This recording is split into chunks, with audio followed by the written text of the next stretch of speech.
siang rekan-rekan. Hari ini kita bakal masuk ke agenda 2 ya untuk diskusi mengenai manajemen dan smart ASN. Hari ini kita bakal ngebahas satu video untuk per materi yaitu best practice di lingkungan Kementerian ATR BPN. Yang pertama karena kita best practice jadi sorry maksudnya good practice ini jadi kita buka video aku yang kita mau bakal diskusi ini ya.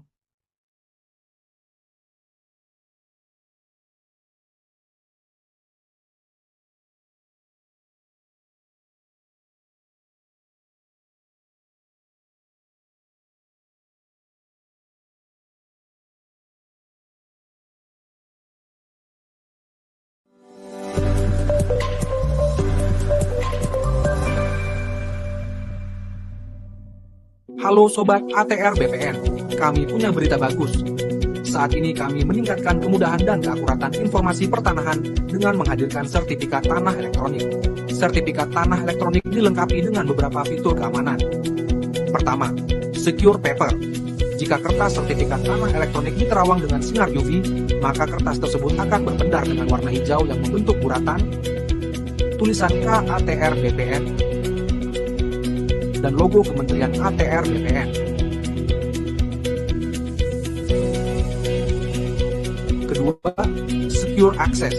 QR Code yang terdapat pada lembar terakhir sertifikat tanah elektronik hanya dapat dibaca melalui aplikasi Sentuh Tanahku. Pindai QR Code tersebut dari menu scan untuk menampilkan dokumen elektroniknya. Pastikan hasil cetakan yang Anda pegang sesuai dengan dokumen yang muncul pada layar gawai Anda. Ketiga, Secure File. Sertifikat tanah elektronik dilindungi dengan tanda tangan elektronik untuk memastikan dokumen yang tersimpan dapat diautentikasi. Tanda tangan elektronik tersebut akan memastikan tidak ada perubahan yang ilegal terhadap sertifikat tanah elektronik tersebut. Klik ikon perisai untuk mengetahui kesehatan dokumen tersebut. Sentuh Tanahku akan menampilkan validitas, tanggal penerbitan, dan pejabat yang menandatangani sertifikat tanah elektronik tersebut. Selanjutnya, Anda dapat memeriksa letak bidang tanahnya dengan menyentuh ikon pin lokasi. Nikmati kemudahan untuk mengetahui letak bidang tanah melalui aplikasi Sentuh Tanahku.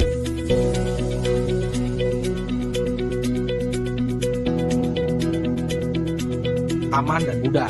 Dengan sertifikat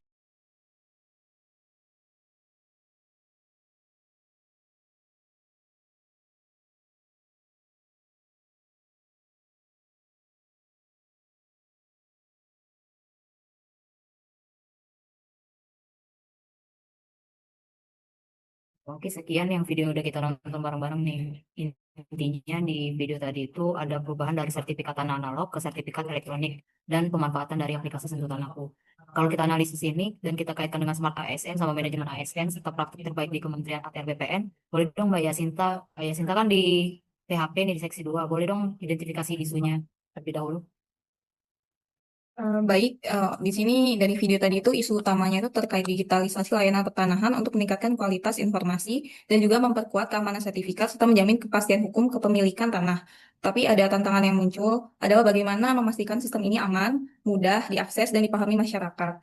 Selain itu, transformasi ini juga sekaligus jawaban atas problem lama, yaitu sertifikat ganda, pemalsuan dan juga mafia tanah.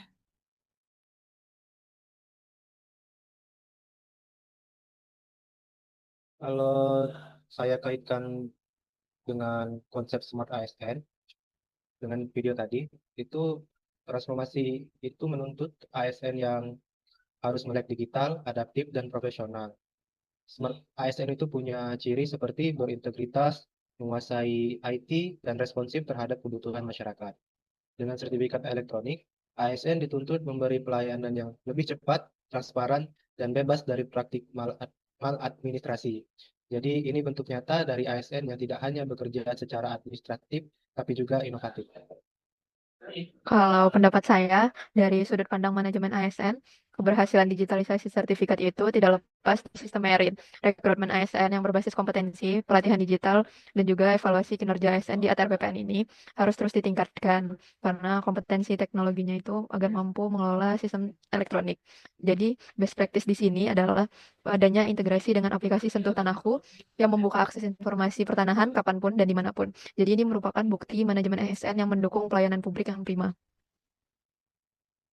Iya benar sekali, ini adalah contoh best practice yang patut kita tiru, yaitu transformasi digital layanan publik yang dulunya dari analog sekarang ke elektronik, yang lebih cepat dan aman.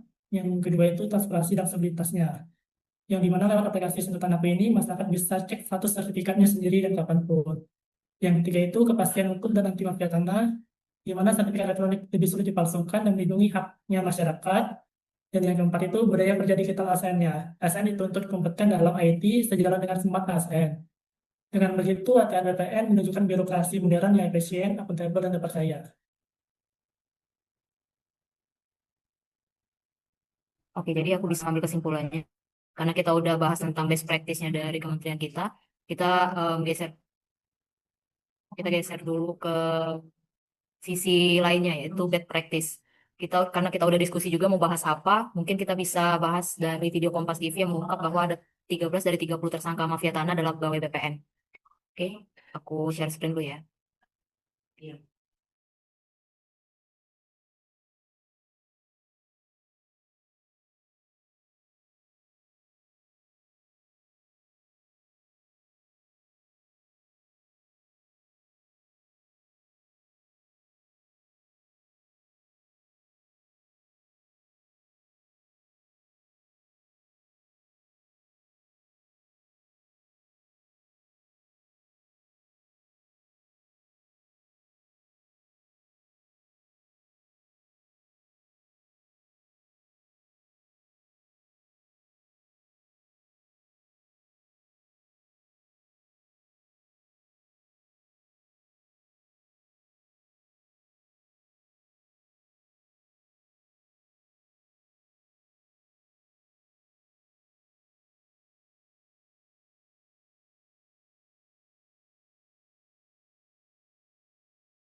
Kembali di Sapa Indonesia Pagi. Saudara, polisi menetapkan 30 tersangka dalam kasus mafia tanah dari 10 laporan yang diterima polisi sejak tahun 2020 hingga tahun 2022 dengan jumlah 12 korban.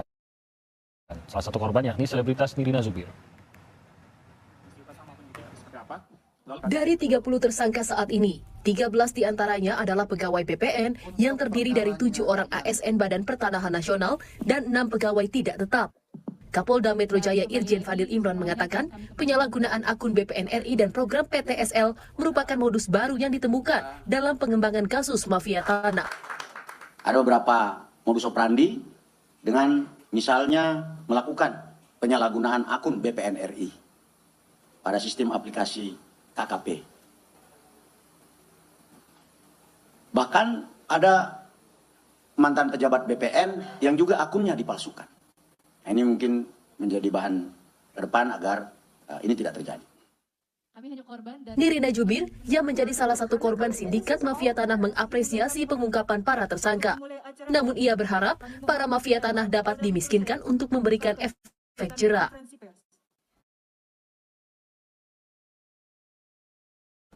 Yuk, ini adalah bukti bahwa pergerakan kita ini benar-benar alhamdulillah didengar dan sudah sampai segini seriusnya sekarang gitu. Jadi buat teman-teman semua yang mengalami hal yang sama, ayo melapor, gunakan kesempatan pada saat ini yang benar-benar lagi menjadi istilahnya atensi negara gitu kan.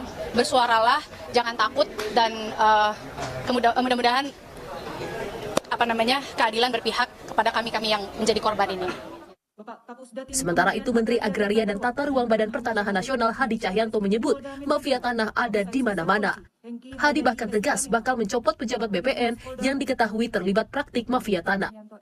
Fungsi kontrol itu mutlak.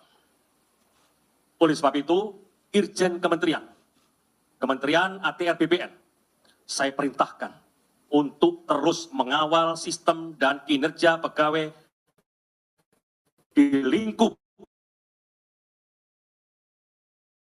ATR BPN.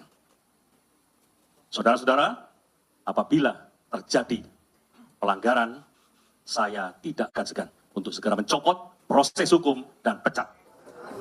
Dari total 30 tersangka yang diumumkan, antaranya telah ditahan pihak kepolisian.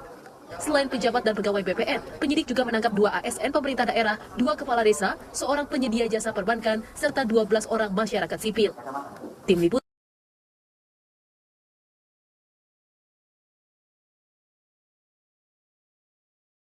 Oke, kita udah nonton videonya tadi tentang mafia tanah lah intinya ya. Mungkin kita bisa mengkaitkannya dengan manajemen sama smart ASN. Boleh Mbak Yasinta jelasin dulu isu yang Mbak tangkap dari video tersebut. Ya, jadi untuk isu ini tuh adalah isu terkait korupsi yang sistemik dalam instansi yang seharusnya menjaga aset tanah negara. Namun malah pegawai BPN sendiri ya yang terlibat. Maka ini jelas mencoreng integritas dan institusi dan juga bukan hanya persoalan pengawasan yang lemah, tetapi juga masalah budaya birokrasi yang rentan terhadap KKN. Kalau dilihat dari perspektif smart ASN-nya, itu jelas-jelas melanggar nilai integritas dan pelayanan prima. Smart ASN itu menekankan profesionalisme, adaptabilitas, dan tentu saja etika yang tinggi. Praktik mafia tanah oleh ASN adalah cerminan bad practice yang bertentangan dengan nilai-nilai tersebut. Kalau menurut saya dari sisi manajemen ASN itu berarti kasus ini menunjukkan bahwa terjadinya kegagalan sistem gitu, baik dalam rekrutmennya, pengawasannya maupun reward atau punishmentnya. Jadi seharusnya seorang ASN itu diangkat dan dikembangkan melalui sistem merit, tapi keterlibatan dalam mafia tanah ini menunjukkan bahwa lemahnya sistem akuntabilitas dan monitor internal kita. Seharusnya ada mekanisme deteksi dini, audit berkala, dan evaluasi integritas. Untuk memperbaiki sistem manajemen ASN harus ditegakkan secara ketat, yaitu kita dengan terapkan power trigger teori untuk pressure atau instansi finansial, peluang atau kurangi akses terlalu longgar dan personalisasi, yaitu kultur anti korupsi. Berikutnya, perkuat integritas melalui pendidikan terus-menerus, budayakan pelaporan, whistleblower, dan yang terakhir itu implementasi merit based recruitment dan evaluasi pegawai yang transparan. Baik, dari diskusi ini kita bisa lihat bahwa kasus mafia tanah adalah gambaran buruk dari bad practice. Aparatur sipil negara tidak hanya melanggar etika, tapi juga merusak kepercayaan publik. Smart ASN harus dipulihkan lewat manajemen ASN yang bersih, profesional, dan berintegritas. Kita perlu rekomendasikan langkah sistematik kepemimpinan, mulai dari audit internal, reformasi sistem, hingga rekurikulum pelatihan ASN. Oke, terima kasih semuanya teman-teman udah diskusi bareng hari ini. Wassalamualaikum warahmatullahi wabarakatuh. Terima kasih Mbak. Waalaikumsalam warahmatullahi wabarakatuh. Terima kasih, Mas.